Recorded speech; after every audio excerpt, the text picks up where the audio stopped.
outside of, being just trying to make that uniform fit and have the best, most beautiful lines, we don't talk about weight.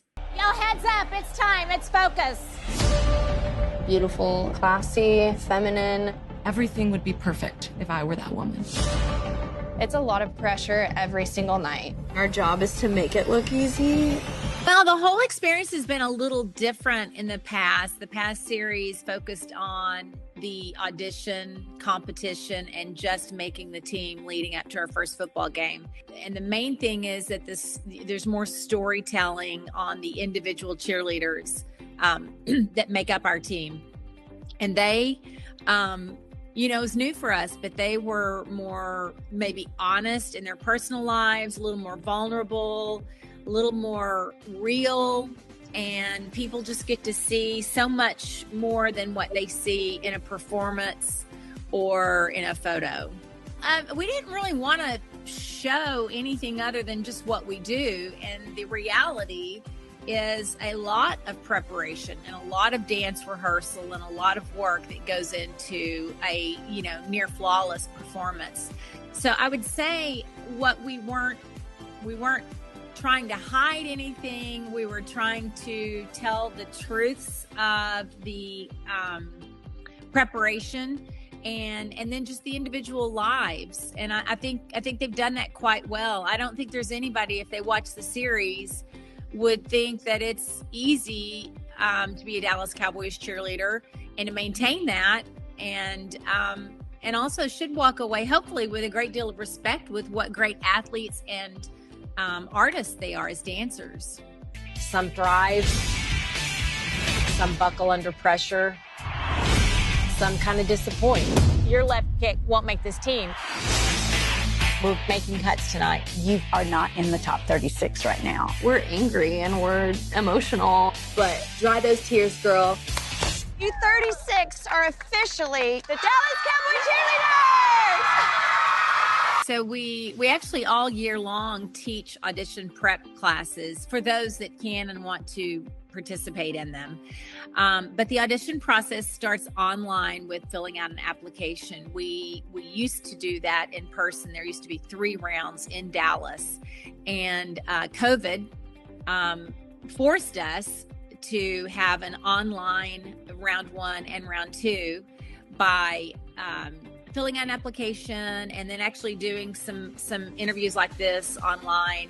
Of course, we were just trying to learn how to use Zoom and all the fun tools. But now it's become a way of our selection process. Each cheerleader is judged individually by the judges, and we get to study them very thoroughly and very purposefully. Instead of one big crowded room of dancers that you may see a combination of 4 8 counts, now we can really study their applications, listen to their voice and their answers to some questions, and then they submit dance videos.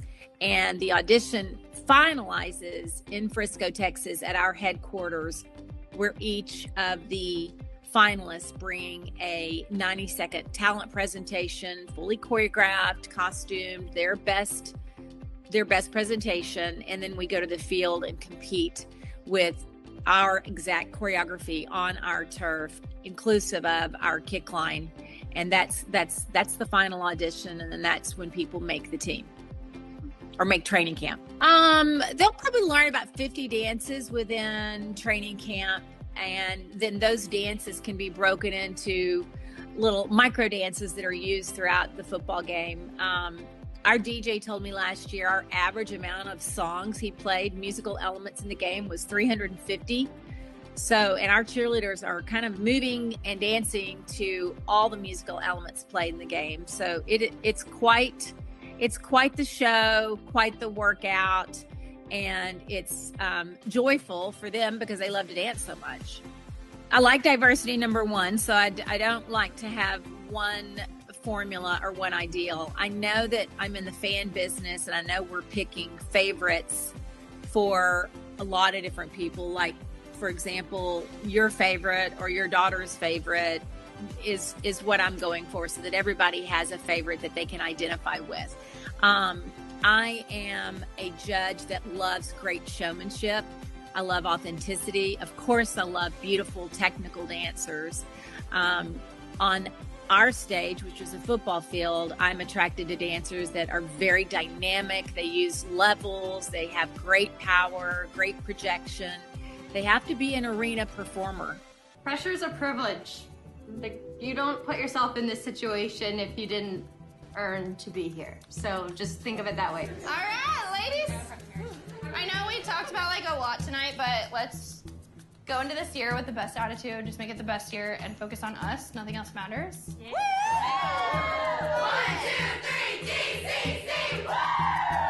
You know, I've really moved away from that entirely. Each cheerleader has a custom-made uniform for her shape, and they are hand-tailored. And outside of, being just trying to make that uniform fit and have the best, most beautiful lines, we don't talk about weight or things like that. I've found through the years and through my experience that seems to not be as effective. The girls are all very good with their own nutrition, their own personal workouts. We have a gym adjacent to our dance studio that has everything they can do for working out, and nutritionists available and mental health experts available to them. So I try to let that stay their personal habits, and we try to provide resources and educate them,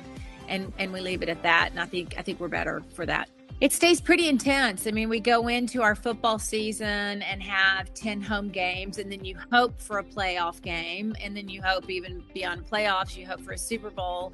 And then our spring months are filled with community service appearances and continued performances all the way leading up till March and April, when we kind of reapproach the next year's audition season. So it definitely keeps them busy for 12 months out of the year. Now, having said that, they all have full-time careers, and some are in college. So the appearances are based on availability and who's available and who's not, because they also have their own careers that they're managing. Our rehearsals are in the evening for that reason. And a lot of them, and you'll see in the show, actually, you get to see some of the personal careers and watch the go to work with the girls. It's pretty cool.